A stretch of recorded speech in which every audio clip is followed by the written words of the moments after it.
You were speaking of hierarchy in the society and control and creating order, as the title is.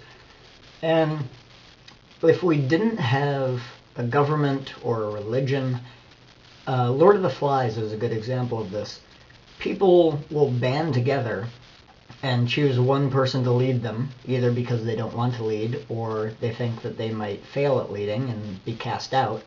So belonging to a group provides them the security that they need, but they have to go along with the person in charge and whatever they decide to do, which is evident in Lord of the Flies. And I think belonging to the group not only provides the security, but it provides a form of control that some people need. Some people need to be told what to do anything. And that feeling of being out of control, not having someone telling you what to do, some people can't live like that. So they would find other people who would be willing to take that control away from them and just have all the power for themselves. I think also, not necessarily that it would go as bad as Lord of the Flies, but I think that the necessity of survival, as you stated, we'd go into a state of, I need to survive, what can I do to survive? If there are other people around, they will likely band together, form alliances, treaties, whatever, if they think that they can be fine on their own but they want help. Stuff like hunting and gathering, for example, would count. If someone wanted to be on their own but they didn't have the necessary skills to hunt and gather food for themselves, they might make a pact with someone else that did have the skills to do that.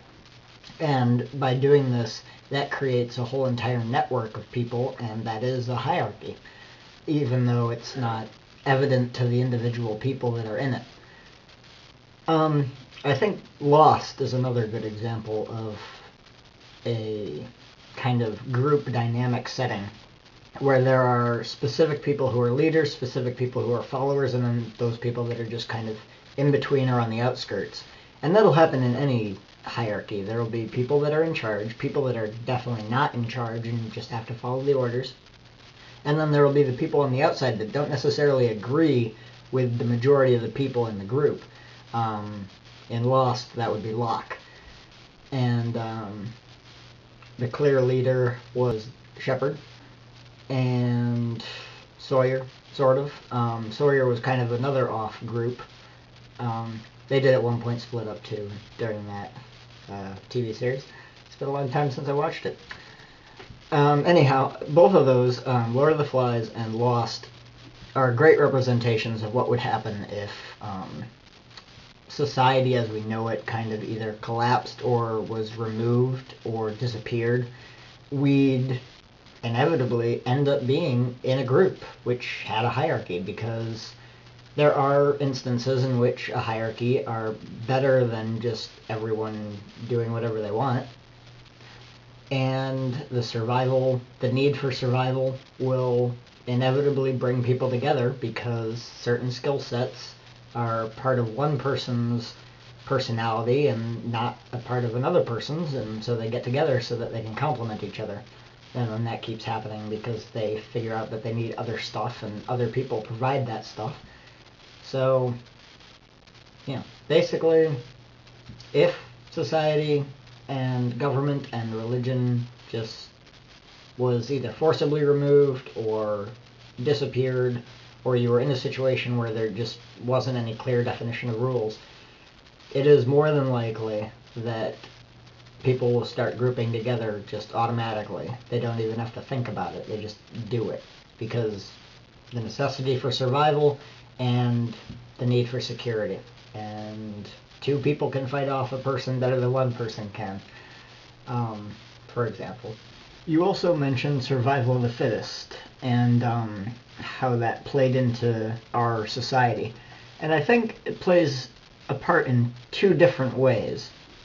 One, it plays a part in our politics. politics is actually survival of the fittest, which is why it's such a vicious cycle of people trying to clamber their way to the top. And it also plays a role in the entirety of our society. The people who are lazy and don't want to do anything won't get anywhere. And the people who are really motivated become entrepreneurs in major millionaire businesses. So it plays a part in two different ways. The society as a whole, the personality of the society, how people rise and fall in the ranks, so to speak, so lower, middle, and upper income. People who are motivated will do better, and people who are not motivated will do worse. And also the politics is that people in politics will often verbally assault people that are against them so that they can, as you put it, instill fear that if they choose that particular person for the position, that something bad will happen, when it's usually blown out of proportion. You mentioned cops kind of being put there to protect the innocent, and I think that was the case a while ago when they were introduced into society.